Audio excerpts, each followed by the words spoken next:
Hello and welcome to Film Family, and today we'll be reviewing Stuber. So yeah. What were your thoughts on this movie? Well, I'll tell you my thoughts. All right, I am back. I was on vacation, people. I'm not dead, nor in a hospital, but I'm ready to talk about Stuber. Yes, so, what were you guys' thoughts? Yes. Well, why don't we start with you then, since you've been recently back? I just saw Stuber today. Yeah. The name is probably the most creative thing. I'm gonna keep it down here. The name is the most creative thing, I think, in my opinion.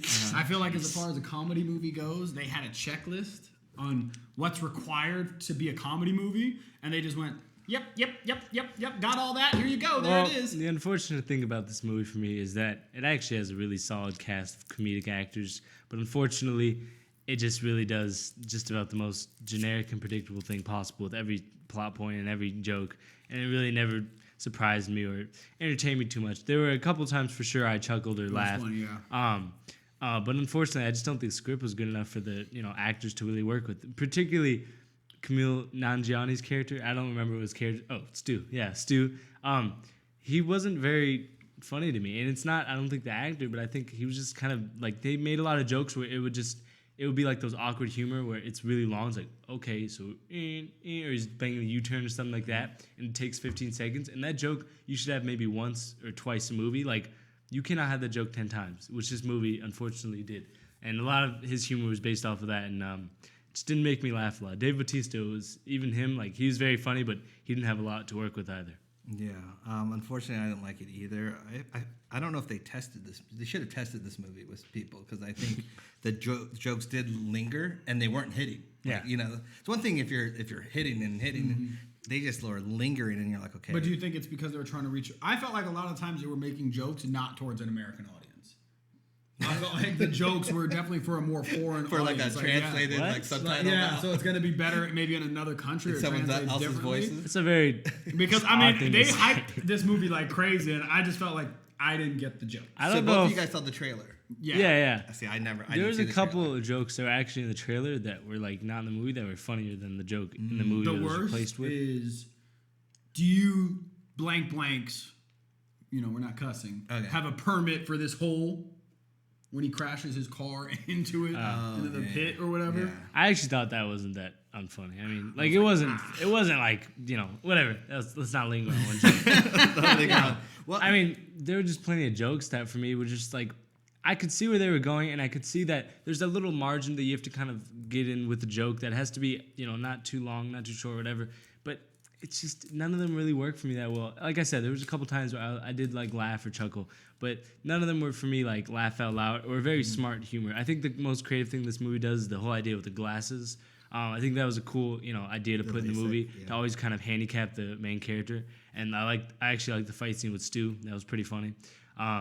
Besides that, I don't know. In the action, this movie was very by the numbers action. It never really entertained me. Mm-hmm. Plus, I mean, Stu was basically Batman with those soup cans. He was just hitting every light fixture possible. Blowing stuff up, too. Yeah, I was like, Stu, when did you get so dangerous? You're an Uber driver. Yeah, I really felt like this was paint by numbers kind of script. And that's exactly what I'm saying. Yeah, very generic template. Unfortunately. Yeah. Yeah. I was gonna say with so many comedy movies, just so many movies in general, it's kind of hard because, if whatever decision they're making in the movie that's an important story decision, you've seen it both ways. You've seen them do like the unpredictable so many times now, and you've seen them do the predictable even more times. So it's hard to like freshen up or do something unique with your audience. But there were a couple times where I was like, it seems like they're really trying here just to like, I don't know, like it just seems like they ran out of an idea and they just went with the most uninteresting answer possible. And even like with the whole daughter, like I knew that was gonna happen. I was like, I'd rather him cliché-ly end up with, Becca. Like, and that was a cliche thing, but I'd still rather see that than him with his daughter because that made no sense. As soon as she laughed at his first joke, I said, "Oh, that's what." And then Stu's gonna be, oh no, now my daughter. It was just such a by the numbers movie. And Dave Bautista, who to me is a very good comedic actor, unfortunately just didn't have a lot to work with. It was a pretty. When you say that, I think I like more Dave Bautista movies than you do. So I don't think that's qualifies as a Dave Bautista comedy movie besides Guardians of the Galaxy because he plays an emotionless alien that works perfectly for his character. Well, first of all, So besides that, it's not what is his easy to comedic deliver. character? First of all, it's not easy to deliver those jokes as Drax. But second of all, not only that is Dave Bautista has what's it called? In the WWE, he's actually pretty funny. Oh, of course. If you've ever seen him. But I like him in action movies. Oh no. Well, anyway, yeah. Snacks. So I don't know. I mean, some movies I can't think of right now. He just put me on the spot. But Dave Bautista is indeed a good comedic actor. And actually, a lot of the people who worked on this movie have worked on a lot of great comedies. John Francis Daly and Jonathan Goldstein, two great producers and people who have written and directed other great comedy movies like Horrible Bosses. It was a little unfortunate for me to just watch the movie, which seemed like it wasn't really trying to be funny. It just wanted to be funny. What do you guys think about the chemistry though between the two? It was like a 6 out of 10 chemistry. I think it was forced. It was very. It worked, I guess, kind of. But I hope they don't make Stuber 2. I don't know if I see it. I don't know if I wouldn't see that. I just know that Dave Bautista seemed like he liked Kumail Nanjiani, but I don't know if the characters it was weird because sometimes they were like Dave Bautista's like a horrible guy, he abandons everybody and all he cares about is his case, and then sometimes but that's his true heart and that's why you should feel for him. And I was like, what do you want me to do, movie? Because your movie should know what you want your audience to feel, and the the script seems like it's confused with what it wants the audience to feel, and it's kind of disappointing for me. And some form of realism. Like, this guy as a cop was doing a lot of illegal stuff and could have called for backup multiple times throughout it. Yeah, and that thing with the DA and the betrayal or whatever, that's not the cavalry. I was that was basic. I mean, yeah, and the one other thing that's unfortunate is Iko Uwais. Yeah, I was going to say from the Raid movies. Such an excellent martial artist. I have something that I want to say about him. Wait. Yeah. Such an excellent martial artist. Been in some fantastic action movies.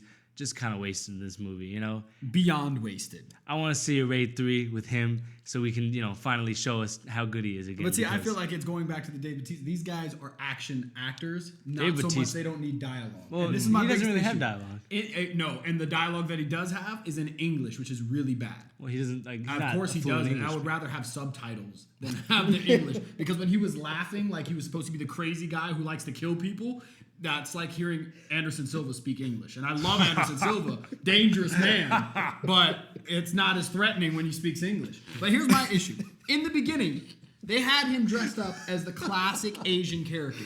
They had him wearing a sports bike jacket I know. and motorcycle gloves. And with the blonde hair. Ever rode a motorcycle in the whole movie. So why did he have that? Why do you care about I was just like, come on. the devil's in the details, I guess. And that's where I felt like he was wasted. Karen Gill was in this movie for about 3 minutes. That was unfortunate that she had to die. Another Guardians of the Galaxy actor, and Do you That's think that where was I've seen her not a from favor, before. but do you think he kind of said hey, why don't you come down and be in this movie? I don't know. She's a I good feel like love it her. would have been the other I- way around, like, hey, I'll do you a favor. And No, I meant wanna be in this that's movie. the thing. I like her. She's as a an good actor. actress. She's a great But actress. she just died in 3 And minutes. but I felt like even her acting in this film wasn't that good. Like, I did not like Oh, that I whole liked back and She forth was in the 3 elevator. minutes. Yeah. I don't think it was I bad. didn't It was think it was 3 bad. minutes. Yeah. I just thought too the action. It was shot super generic. There was no cool choreography, and it wasn't. It was trying to be gory sometimes, where her head's popped out, and then it was never too gory.